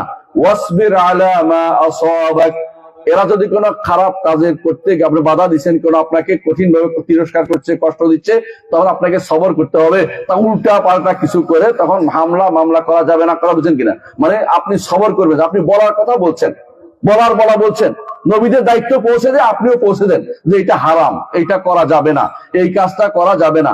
এই যে আপনার হাতে এই যে একটা কি নাম, এটার নাম কি, মোবাইল, এইটা যে সারা রাত ধরে যারা পর্নোগ্রাফিতে আক্রান্ত তাদের অবস্থা কি আপনি চিন্তা করেন তো? যুবকরা, আজকাল যুবতীরা বেশিরভাগ ধ্বংস হয়েছে এই পর্নোগ্রাফিতে আক্রান্ত হয়ে, বেশিরভাগই সারা রাত ধরে বসে বসে টিপে। আপনি যদি জানেন যে আপনার সন্তান এইটা দিয়ে ধ্বংস হয়ে যাচ্ছে, আপনার উপর খরচ হবে এটা বন্ধ করে দেয়া। তাকে শুধুমাত্র একটা বাটন সেট ছাড়া কিছু দিবেন না, কারণ বাটন সেটের মধ্যে এগুলি কিছু আসে না। তখন আপনার প্রয়োজন পূরণ করতে পারবে, কিন্তু আপনার নিজের বাটনের প্রয়োজন পূরণ করতে পারবে, কিন্তু হারাম জিনিস দেখার দৃশ্য, এটা যে ব্যক্তি নিজেকে নিয়ন্ত্রণ করতে পারে না, সেই জন্য এই সেটটা ব্যবহার করা তার জন্য বৈধতা নেই। এবং আমার কাছে এই ডজন খানেক যুবকরা আসছে, বেশিরভাগ সময় এসে বলে আমি এটাতে আক্রান্ত, এই জন্য পড়ালেখা করতে পারি না, সারাক্ষণ মাথার ভিতরে ভো ভো করে ওই দৃশ্য মাথাগুলি আসে। যখনই কারো মোবাইল পাই, নিজের মোবাইল ভেঙে ফেলছি রাগ করে, তারপরে কারো মোবাইল পেলে আবার এটা দেখতে চাই। এই যে শয়তান তাকে পেয়ে বসেছে, এইটার জন্য বাঁচার একমাত্র উপায় হচ্ছে কারো যুবক, যে যুবক ইসলামের উপর নাই সেই যুবকের হাতে, যে যুবতী ইসলামের উপর নাই সেই যুবতীর হাতে এই বাটন, এই সেটটা দিবেন না। এই সেটটার কারণে আপনার মেয়ে বেরিয়ে যাচ্ছে, আপনার ছেলে অপকর্ম জড়িয়ে যাচ্ছে, এই সেটের কারণে সুদ খাচ্ছে, ঘুষ খাচ্ছে, এই সুদের কারণে জুয়া খেতেছে। এটা দিয়ে জুয়া খেলে অনেকে, কারণ এটা দিয়ে জুয়া বাজি ধরে জুয়া খাচ্ছে, জুয়া হারাম খাচ্ছে। এর অর্থ হচ্ছে আপনি এইটার কারণে, এটা কিন্তু বড় ধরনের এখন বর্তমান সময়ে আপনি তাদেরকে নিষেধ করার একটা মাধ্যম, কিন্তু এই খারাপ কাজ থেকে তাদেরকে দূরে রাখবেন। এটা হচ্ছে লোকমানের ওসিয়ত। তার সন্তানকে ওসিয়ত করেছেন, ওয়াসবির আলা মা আসাবাক, যে বিপদ তোমাকে পেয়ে বসে, অর্থাৎ নিষেধ করার কারণে, অন্যায় কাজ থেকে নিষেধ করার কারণে যদি তোমার উপর আঘাত আসে, কি করতে হবে? সবর করতে হবে। সবর করার অর্থ কি? আল্লাহর কাছে সবর আশা করতে হবে। আল্লাহর কাছে সবর আশা করতে হবে যে আমি তো তোমাকে দুনিয়ার কোনো কারণে নিষেধ করি নাই, তোমাকে নিষেধ করেছি কাকে? আমার রবকে খুশি করার জন্য, তিনি নির্দেশ দিয়েছেন, সেটা আমি বাস্তবায়ন করার জন্য শুধুমাত্র করেছি। তারপর বলেছেন ওয়ালা তুসাইর খাদ্দাকা লিন্নাস, মানুষের মুখ বাঁকা করিও না মানুষের দিকে, বুঝেন কিনা? মুখ বাঁকা করে করা, অবজ্ঞা করা, যেটাকে বলে অবজ্ঞা করে মানুষের সাথে কথা বলো না।